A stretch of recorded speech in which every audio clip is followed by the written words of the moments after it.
بسم اللہ الرحمن الرحیم۔ خواتین کے ماہانہ نجاست کے خون کے ساتھ ساتھ بچے کی پیدائش کے ساتھ جو خون آتا ہے، یہ دونوں خون ایسے ہیں کہ جن میں عبادات انجام دینے کی اجازت نہیں ہے۔ نہ خواتین نماز پڑھ سکتی ہیں، نہ روزہ رکھ سکتی ہیں، لیکن ان کے علاوہ جو بھی خون آئے، چاہے وہ زخم کا خون آئے یا استحاضہ کا خون آئے، اس میں انہیں عبادات انجام دینا پڑیں گی، عبادات نہیں چھوڑ سکتی ہیں۔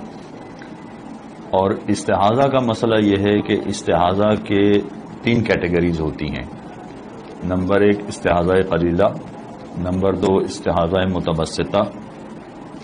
اور نمبر 3 استحاضہ کثیرہ۔ استحاضہ قلیلہ اسے کہتے ہیں کہ جب روئی اندر ڈالی جائے تو روئی کے اوپر والے حصے میں فقط خون لگے،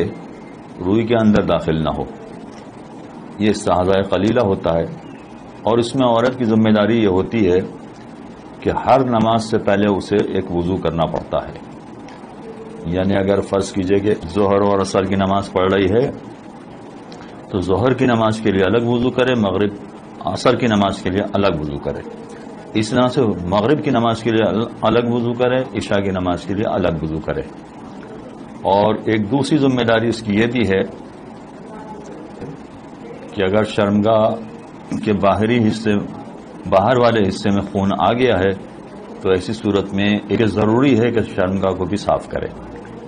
اور اگر خون پٹی میں آ گیا ہے تو اسے تبدیل کر دے یا اسے دھو لے۔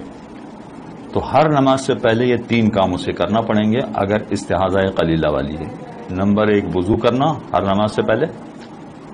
اور نمبر 2 یہ کہ اگر شرمگاہ کے باہر والے حصے میں خون آ گیا ہے تو شرمگاہ سے خون کو صاف کرے، اور تیسرا پہلو یہ ہے کہ اگر پٹی تک خون آ گیا ہے تو پٹی کو بھی یا تو دھو لے یا اس کو بدل لے۔ اگر استحاضہ متوسطہ ہے، استحاضہ متوسطہ اسے کہتے ہیں کہ خون کی مقدار اتنی زیادہ ہو کہ روئی کے اوپر والے حصے کے ساتھ ساتھ روئی کے اندر بھی خون داخل ہو جائے۔ اگر روئی کے اندر والے حصے میں خون داخل ہو گیا ہے تو یہ استحاضہ متوسطہ کہلائے گا۔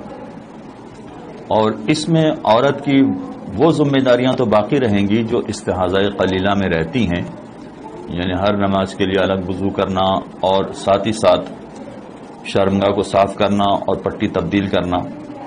لیکن ایک ذمہ داری اس میں اور بڑھ جاتی ہے کہ جب استحاضہ متوسطہ ہو گیا ہے، یعنی خون کی مقدار اتنی زیادہ ہو گئی ہے کہ روئی کے اندر داخل ہو رہی ہے، تو ایسی صورت میں جب یہ صورتحال پیش آئی ہے اس سے پہلے اسے غسل بھی کرنا پڑے گا۔ اگر فجر سے پہلے یہ صورتحال پیش آئی ہے تو فجر کے لیے غسل کرنا پڑے گا، ظہر عصر سے پہلے اگر یہ صورتحال پیش آئی ہے تو ظہر عصر کے لیے غسل کرنا پڑے گا، اور اگر مغرب عشاء سے پہلے ایسی صورتحال پیش آئی ہے تو مغرب عشاء سے پہلے اسے غسل کرنا پڑے گا۔ یہ استحاضہ متوسطہ والوں کے لیے فتویٰ ہے۔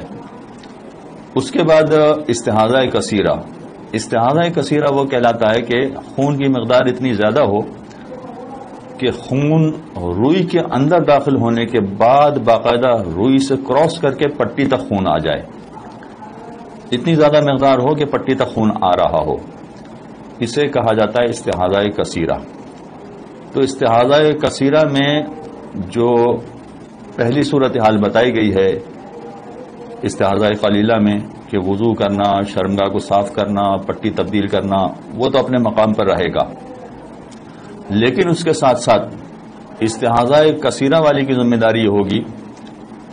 کہ فجر کی نماز کے لیے ایک غسل کرے، پھر اگر ظہر اور عصر ایک ساتھ جلدی وہ نماز پڑھ رہی ہے تو ظہر عصر کے لیے ایک غسل کرے، اور اسی طرح سے مغرب و عشاء کے لیے اگر وہ جلدی ملا کر 7 نماز پڑھ رہی ہے تو مغرب عشاء کے لیے ایک اور غسل کرے، یعنی 3 غسل تو اسے کم از کم کرنا پڑیں گے۔ ہاں، ایک مسئلہ جو شہروں میں رہنے والی خواتین ہیں اور ان کی عادتیں اب بدلتی جا رہی ہیں، گاؤں میں تو ممکن ہے کہ یہی طریقہ کار اختیار کیا جاتا ہو جو میں نے ابھی آپ کے سامنے بیان کیا، کہ وہ روئی بھی استعمال کرتی ہیں اور روئی پر پٹی بھی استعمال کرتی ہیں۔ تو اگر روئی میں اتنی زیادہ مقدار میں خون آ گیا ہے کہ روئی سے کراس کر کے پٹی تک خون آ گیا ہے تو یہ استحاضہ کثیرہ والی ہے، اور استحاضہ کثیرہ والی کے لیے اور اسی طرح سے جو شہروں میں رہنے والی خواتین ہیں ان کے لیے بھی، کہ جو روئی اور پٹی استعمال نہیں کر رہی ہیں، وہ پیڈز استعمال کر رہی ہیں، تو اب اس میں ذرا سا مسئلہ تبدیل ہو جائے گا۔ جو خواتین پیڈ استعمال کرتی ہیں ان کے لیے مسئلہ تھوڑا سا تبدیل ہو جائے گا۔ وہ کیا کہ ظہر اثر کے لیے جو ہم نے کہا کہ ایک غسل کر لے کافی ہے، اسی طرح سے مغرب عشاء کے لیے جو کہا کہ ایک غسل کر لے کافی ہے، مگر اگر فرض کیجئے کہ استحاضہ کثیرہ والی ہے اور وہ پیڈ استعمال کر رہی ہے تو پھر ایک غسل کافی نہیں ہوگا، بلکہ اس کی ذمہ داری یہ ہوگی کہ پیڈ استعمال کرنے کی صورت میں ظہر کی نماز کے لیے ایک غسل کرے، اور ظہر کی نماز مکمل کرنے کے بعد اگر خون پیڈ تک آ گیا ہے تو عصر کی نماز کے لیے ایک اور غسل کرے، یعنی 2 غسل کرنا پڑیں گے اسے۔ اسی طرح سے پیڈ استعمال کرنے والی اگر مغرب کی نماز کے لیے غسل کر چکی ہے اور مغرب کی نماز مکمل کرنے کے بعد یا مغرب کی نماز کے دوران اگر خون پیڈ تک آ گیا ہے تو پھر جو مغرب میں غسل کیا تھا وہ کافی نہیں ہوگا، بلکہ عشاء کی نماز کے لیے ایک اور غسل کرنا پڑے گا۔ البتہ جتنے میں غسل آپ کے سامنے بیان کر رہا ہوں یہ احتیاط واجب کے طور پر ہے۔ متوسطہ والی کے لیے بھی غسل احتیاط واجب کے طور پر ہے،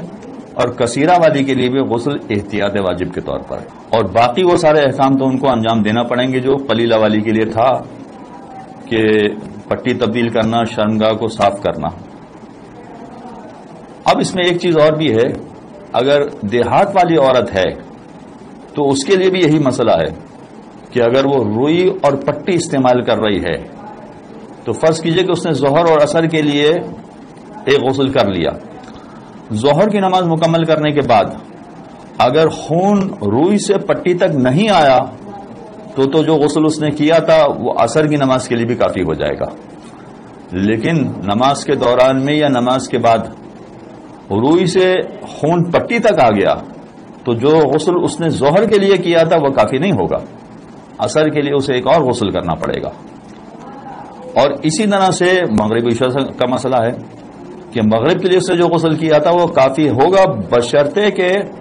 عشاء کی نماز شروع کرنے سے پہلے پٹی پر خون نہ آیا ہو۔ لیکن اگر عشاء کی نماز شروع کرنے سے پہلے اگر پٹی تک خون آ گیا ہے، چاہے مغرب کی نماز کے دوران آ گیا ہے یا مغرب کی نماز مکمل کرنے کے بعد آ گیا ہے، تو پھر عشاء کی نماز کے لیے اسے ایک اور غسل کرنا پڑے گا۔ لہذا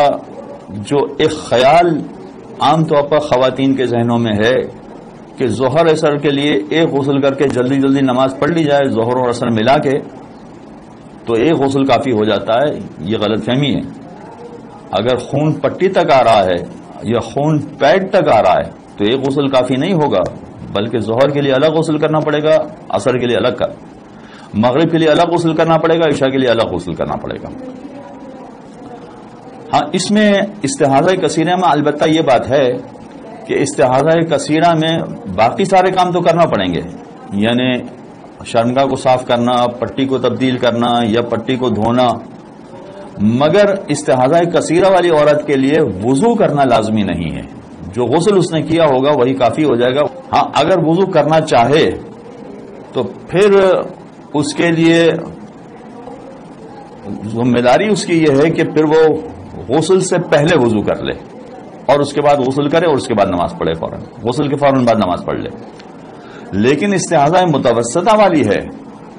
تو غسل کے بعد اسے وضو کرنا چاہیے، غسل سے پہلے نہیں۔ یہ تفصیلات میں نے جو